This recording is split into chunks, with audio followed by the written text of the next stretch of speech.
Hoje a gente vai mergulhar num universo que mistura física de alta velocidade, ahn, com biologia, a balística terminal. O nosso foco vai ser bem específico. Como um médico legista, ali na sala de necrópsia, lê as pistas que um projétil deixa no corpo humano para, no fim, reconstruir uma história. As nossas fontes são uma compilação de manuais clássicos de medicina legal, de criminalística, e o objetivo aqui é ir além da lista de achados, sabe? A gente vai tentar entender a física por trás de cada lesão, desde o impacto até a análise final. É uma jornada para decifrar a assinatura que a violência deixa para trás. Ok, vamos começar a desvendar isso. Para situar todo mundo, a gente ouve muito falar em balística, mas não é uma coisa só, certo? O que exatamente diferencia a balística terminal, que é o nosso foco, das outras áreas? Exato, é fundamental começar por aí. A balística forense, ela é tradicionalmente dividida em 3 atos. O primeiro ato é a balística interna. É tudo que acontece dentro da arma de fogo. Certo. A queima da pólvora, a pressão... Isso, a pressão dos gases, o movimento do projétil dentro do cano. O segundo ato é a balística externa. O voo do projétil. O voo do projétil é a jornada dele pelo ar influenciado pela gravidade e resistência do ar. E o terceiro ato, que é o grande finale, é a balística terminal, ou balística dos efeitos. Que é onde o legista entra. Justamente. É o estudo do que acontece quando essa jornada termina e o projétil atinge o alvo. É aí que a gente entra em cena. O momento do impacto. E nesse momento imagino que tudo se resuma à energia. Uma transferência brutal de energia do projétil para o corpo. Precisamente. O conceito central é a transferência de energia cinética. Aquela fórmula que todo mundo aprende na escola, E igual a meio mv². Ah, sim. Ela é a rainha aqui. Ela nos diz que a energia é igual a metade da massa do projétil multiplicada pela velocidade dele ao quadrado. E esse ao quadrado na velocidade é o que muda o jogo todo, né? Completamente. Isso significa que a velocidade é exponencialmente mais importante que a massa para o potencial de lesão. Faz sentido. Se você dobra a massa de um projétil, você dobra a energia. Mas se você dobra a velocidade, você quadruplica a energia. Nossa. Por isso que um projétil pequeno e extremamente rápido pode ser muito mais devastador que um grande e lento. É uma ideia até meio contraintuitiva. Total sentido. E além de massa e velocidade, a forma do projétil também deve influenciar como essa energia toda é entregue, digamos assim. Exatamente. Um projétil antigo, cilíndrico, ogival, mais pontiagudo, ele tende a ser mais estável, a transferir energia mais lentamente, muitas vezes até atravessando o alvo. Já um projétil moderno, do tipo expansivo... Aquele que abre, né? Isso, com ponta oca ou macia, ele foi projetado para se deformar no impacto, virar uma espécie de cogumelo. Isso aumenta drasticamente a área de superfície dele, fazendo com que ele freie muito rápido dentro do corpo e despeje toda a sua energia numa área bem concentrada. A destruição tecidual é muito maior. Eu sempre imaginei um tiro como um simples furo, sabe? Mas essa ideia de cavidades que a gente encontra nos manuais soa muito mais complexa. Como essa energia se manifesta dentro do corpo para criar algo que vai além do trajeto físico do projétil? Ótima pergunta. Porque o dano real raramente é só o furo. Existem 2 mecanismos principais de lesão, que criam 2 cavidades distintas. A primeira é a que você imaginou, a cavidade permanente. É o túnel, a destruição direta de tecido que a passagem física do projétil causa. É o que o legista consegue ver e seguir na necrópsia. Ok, essa é a parte, digamos, fácil de visualizar. Mas o grande vilão, especialmente com projéteis de alta energia, é a cavidade temporária. Certo. Esse é um fenômeno de ação indireta. Conforme o projétil avança, ele gera ondas de pressão hidrostática que empurram os tecidos para os lados com uma violência tremenda. Uma onda de choque. Pense numa pedra caindo na água, mas numa escala milhares de vezes mais rápida e violenta.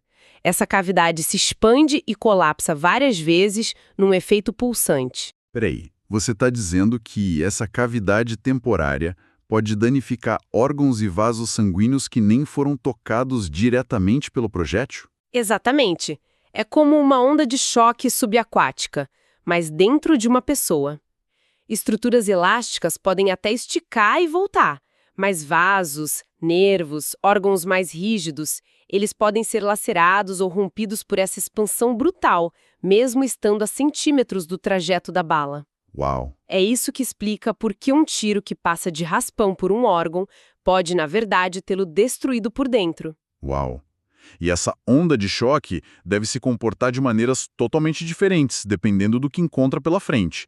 Tipo, como um órgão denso como o fígado reage em comparação com um mais aerado como o pulmão. A reação do tecido é a chave de tudo. Os pulmões são elásticos, como uma esponja. Eles dissipam a energia da cavidade temporária muito bem. Absorvem o impacto. Isso. O dano existe, claro, com hemorragia, microtromboses, mas a destruição macroscópica é menor. Agora, pega um órgão maciço, rico em líquido como o fígado ou baço. Eles têm pouca elasticidade. A energia se propaga por eles como um tsunami, causando lacerações extensas, um efeito quase explosivo. O dano é devastador. Devastador. E os ossos? Imagino que aí seja um capítulo à parte. Com certeza. O osso oferece uma resistência súbita. O impacto não só pode fraturar, mas a energia pode criar um efeito explosivo. E o pior, os fragmentos ósseos são arremessados para frente, agindo como projéteis secundários e criando novos trajetos de lesão. Multiplica o dano interno. Ok, entendemos a física da destruição. Agora vamos nos colocar no lugar do perito que acaba de receber o corpo. A primeira página dessa história está escrita na pele, certo? Como se começa a ler o ferimento de entrada? Perfeito. O ferimento de entrada é um portal de informações. Num tiro à distância, o clássico, ele tem características bem definidas. A forma tende a ser arredondada, se o tiro foi perpendicular à pele, ou meio ovalar, se foi oblíquo. E, curiosamente, o diâmetro do orifício costuma ser um pouco menor que o calibre do projétil. Por causa da elasticidade da pele, imagino. Exato, por causa da retração da pele. E as bordas são invertidas, viradas para dentro. E existem aqueles anéis em volta do orifício que são super importantes, né? A orla de escoriação e a orla de enxugo. Qual a diferença? Essencial distingui-las. A orla de escoriação, ou anel de Fish, é a mais externa. É uma esfoladora causada pela rotação do projétil que arranha a epiderme ao penetrar. É uma lesão vital, feita em vida. Já a orla de enxugo, ou de Chavigny, é um anel mais escuro, bem na bordinha do orifício. É literalmente onde o projétil se enxuga. Ele se limpa na pele. Isso, ele limpa as impurezas que carrega, como graxa da arma, pólvora, na pele da vítima. É um sinal de que algo entrou ali. Mas isso tudo é para um tiro de longe. A história muda completamente quando dispara de perto, não é? O que mais sai do cano além do projétil? Ah, muda radicalmente. Junto com o projétil sai um cone de resíduos da explosão. A presença desses resíduos na pele nos ajuda a estimar distância. O primeiro elemento é a zona de tatuagem. São grãos de pólvora que não queimaram e que viajam com força suficiente para se incrustarem na pele. Então a tatuagem é a prova de fogo, por assim dizer, porque não sai com água. Exatamente. Ela não é lavável. É um sinal definitivo de tiro a curta distância. Depois, a gente tem a zona de esfumaçamento ou tisnado. Que é a fuligem. É a fuligem, a pólvora já queimada, que se deposita sobre a pele. Essa, sim, é lavável, por isso é chamada de falsa tatuagem. E, por fim, se o tiro for ainda mais próximo, temos a zona de chamuscamento. Queimadura. Isso, causada pelos gases superaquecidos da explosão, que literalmente queimam a pele e os pelos. A presença dela caracteriza o tiro a queima-roupa. E no caso mais extremo, o tiro encostado, quando o cano da arma está pressionado contra a pele da vítima. Aí o cenário é outro, especialmente se for sobre um plano ósseo, como o crânio. Todos aqueles gases que formariam o esfumaçamento e o chamuscamento são injetados para dentro do ferimento. Eles se expandem violentamente entre a pele e o osso, e o resultado é o sinal da câmara de mina de Hoffman. A pele é rasgada de dentro para fora. Uau! Então a pele rasgando de dentro para fora. Isso explica por que um ferimento de entrada pode parecer à primeira vista um ferimento de saída. É totalmente contraintuitivo. Totalmente. O resultado é uma ferida de entrada enorme, com formato de estrela e com as bordas viradas para fora, evertidas. Um perito desatento pode facilmente confundir. Entendi. Outro sinal muito específico do tiro encostado é o sinal de Verge-Gardner, que é a marca do cano quente da arma e da sua massa de mira impressa na pele como um carimbo térmico ao redor do orifício. Fascinante. E para fechar esse capítulo da pele, como é o outro lado da história, o ferimento de saída? Ele é só um buraco ou também tem seus próprios sinais? Ele tem suas próprias regras. Geralmente o orifício de saída é maior e mais irregular que o de entrada. Por quê? Porque o projétil pode ter se deformado, tombado ou perdido estabilidade no seu trajeto pelo corpo. As bordas são evertidas, viradas para fora porque o projétil está empurrando a pele e, crucialmente, não há orla de enxugo, tatuagem ou esfumaçamento. O projétil já se limpou no corpo. Mas sempre tem uma exceção na medicina legal, não é? Sempre. A exceção aqui é o sinal de Romanese. Se no momento da saída do projétil o corpo da vítima estiver pressionado contra uma superfície dura... Uma parede, o chão... Exato. A pele pode ser esmagada contra esse anteparo, criando uma falsa orla de escoriação no ferimento de saída. É uma armadilha que precisa ser considerada. Até agora, a gente estava lendo a capa e a contracapa do livro. E quando o legista abre e olha por dentro, o que o trajeto do projétil revela? O exame interno conecta todos os pontos. Primeiro, seguimos o trajeto. Ele pode ser retilíneo, mas nem sempre é. O impacto num osso, tipo uma costela, pode causar um desvio, um ricochete interno. Em casos raros, o projétil pode até contornar o corpo, entre a pele e a caixa torácica, num fenômeno conhecido como bala giratória. Mas é no crânio que a gente tem um dos sinais mais elegantes e definitivos. Ah, o famoso funil. O famoso sinal do funil de Bonnet. Ao perfurar um osso chato como o crânio, o projétil cria um cone. No orifício de entrada, a abertura menor, o bisel, está na tábua externa do osso e a maior na tábua interna. E na saída, ao contrário. Exato oposto. A base maior do cone está do lado de fora. Então esse sinal é como uma seta inequívoca apontando a direção do tiro, eliminando qualquer dúvida. Exatamente. É um dos sinais mais confiáveis da medicina legal. Internamente, também buscamos outros sinais, como o halo hemorrágico visceral de Bonnet, que é uma zona de hemorragia ao redor do ferimento de entrada em órgãos como o coração. E o sinal de Benassi. Lembra do tiro encostado no crânio? O sinal de Benassi é a fuligem da explosão impregnada diretamente no osso, ao redor do orifício de entrada. Fica visível depois de rebater o couro cabeludo. Nossa, com tantos sinais e detalhes, alguns bem sutis, imagino que seja muito fácil cometer um erro de interpretação. Qual é a armadilha mais comum que os manuais alertam? Uma das fontes traz um caso prático que ilustra isso perfeitamente. Um perito criminal na cena do crime se deparou com um grande ferimento estrelado na cabeça de uma vítima. Pelo tamanho e pelas bordas revertidas, ele imediatamente o classificou como um ferimento de saída, assumindo que a entrada deveria ser um pequeno orifício do outro lado do crânio. Exatamente a confusão que a gente falou sobre o sinal da câmara de mina. Precisamente.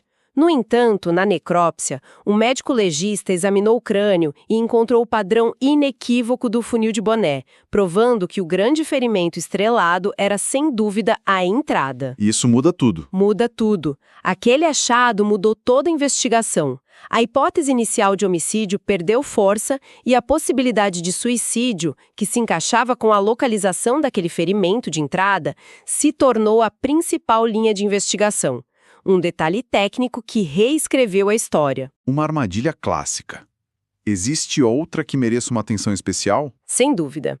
A mais importante, e algo que todos os manuais ressaltam com veemência, é a análise das vestes. As roupas são uma testemunha silenciosa crucial. Certo. Elas podem reter praticamente todos os resíduos do cone de explosão. A fuligem do esfumaçamento, os grãos de pólvora da tatuagem, tudo pode ficar no tecido. Entendi. Se o corpo chega no IML já sem as roupas e o perito examina só a pele limpa, sem nenhum desses resíduos, ele pode concluir que foi um tiro a longa distância. E essa conclusão estaria completamente errada se o tiro foi, na verdade, a queima-roupa, mas através de uma jaqueta grossa que absorveu tudo. Que perigo! Não ter acesso ou não examinar as vestes é um dos erros mais graves que podem ser cometidos. Leva a uma interpretação equivocada da distância do disparo, o que pode mudar toda a dinâmica de um caso. A roupa é parte do exame do corpo de delito. Fica claro que isso é muito mais do que só identificar ferimentos. É uma ciência de detalhes minuciosos que juntos reconstroem um evento. Não é só sobre a causa da morte. É sobre decifrar a física e a biologia dos últimos momentos. Exato. Não se trata apenas de memorizar uma lista de epônimos como sinal de Benassi ou anel de Fish. O mais importante é entender a física por trás de cada um deles. O porquê das coisas. O porquê, por que a tatuagem se impregna, por que o osso forma um cone, por que os gases criam a câmara de mina. É essa compreensão que permite ao perito ir além da observação e construir uma conclusão lógica, robusta e defensável, fugindo das armadilhas da interpretação superficial. Para encerrar, um pensamento para aprofundar a reflexão, para levar adiante. Claro! Se toda essa ciência clássica foi construída com base em projéteis relativamente simples, como ela se adapta à tecnologia moderna? Considerando os projéteis atuais, os expansivos que se deformam ou os fragmentáveis que se desintegram ao atingir o alvo, como os conceitos clássicos de cavidade permanente ou orla de escoriação se transformam. Como a assinatura da lesão é alterada e que novos desafios interpretativos isso apresenta para o legista na sala de necrópsia.